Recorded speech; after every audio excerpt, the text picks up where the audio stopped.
Good evening, ladies and gentlemen. This is your ticker guy coming at you on the 30th of September with a late night update. I wish I was just here to tell you that the Senate has indeed decided to use a parliamentary trick to try to cram the no banker left behind bailout bill through the House by attaching it to a popular piece of Senate legislation. But that's not why I'm here. No, I'm here because tonight we had a very brave representative from California, Kudlow and Company, that blew the lid off the actual reason for this bill and for the TARP. Ladies and gentlemen, you have been lied to repeatedly by the President of the United States and by the Secretary of the Treasury of the United States. In my opinion, these two individuals have committed impeachable offenses against the United States government and against the United States people.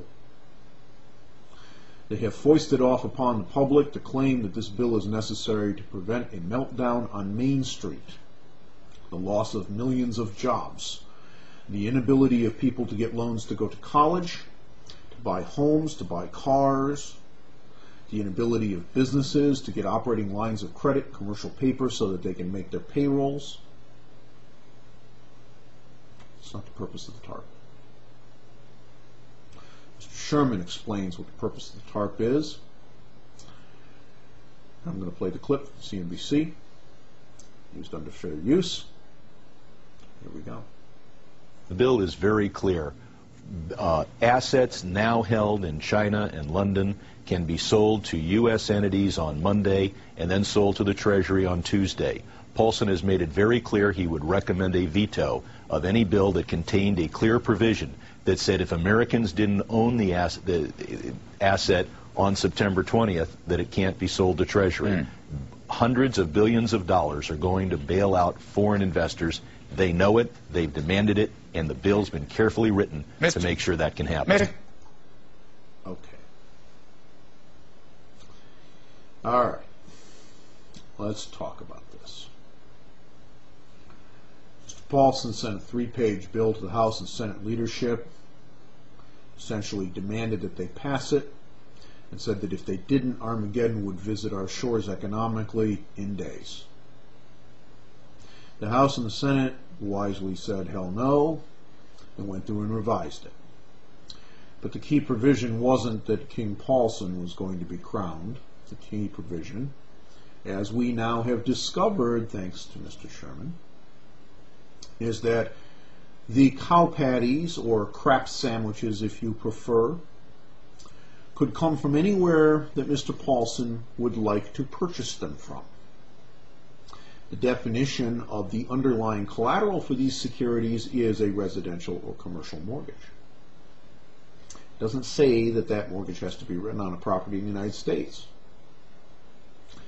And Mr. Paulson said that he would recommend a veto, which he wouldn't do without the President's concurrence, if there was a restriction on foreign entities from proffering their debt into the TARP. Their bad debt, that is. After all, why would you sell your performing debt that's working out just fine? So, ladies and gentlemen, you are being asked to sit still while Congress passes a law that will allow the Treasury Secretary to buy $700 billion worth of bad debt from Shanghai, Great Britain, Australia, and Germany, which may not have been written on anything in the United States or its territories and possessions in the first place. In fact, those could be CDOs written on flats in London. It could be a CLO written on some other piece of property. It could be a bad business deal on a business tower in Shanghai. This is what the purpose of this bill really is. It is not to bail out Main Street America. It is not to provide help to homeowners. It is not to provide any of those kinds of things. It exists for one and only one purpose, because that is where the veto threat came from. And if you remember, the other thing Mr. Paulson said is that he would not approve any plan that didn't have as its core the purchase of these assets by Treasury. A plan that, for example, is the Genesis plan that I have put forward is unacceptable because it doesn't involve buying hundreds of billions of dollars of junk paper. But the issue is not buying hundreds of billions of dollars of junk paper from the United States banking system. It is being able to buy hundreds of billions of dollars worth of junk paper from foreign banks. Oh, yeah. We kind of forgot to tell you that, didn't we? Well, you know what? Mr. Sherman sussed it out. And then, when this was brought up to Mr. Hanky Panky's attention, and they said, you know, this is kind of uncool. We got a little bit of a problem with this. Hank Paulson said, if you change it, the bill gets vetoed.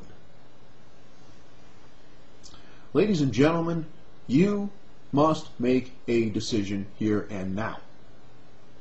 This video needs to get spammed to every email box in America today. You are about to be hung out to dry, not so you don't lose your job, not so your kid can go to college, not so you can buy a car, not so you can fix your roof, and not so you can get a mortgage to buy a house. That's what you're being told, but it isn't the truth. The truth is that this $700 billion rescue plan is all about rescuing a bunch of greedy bastards in other countries who made bad bets.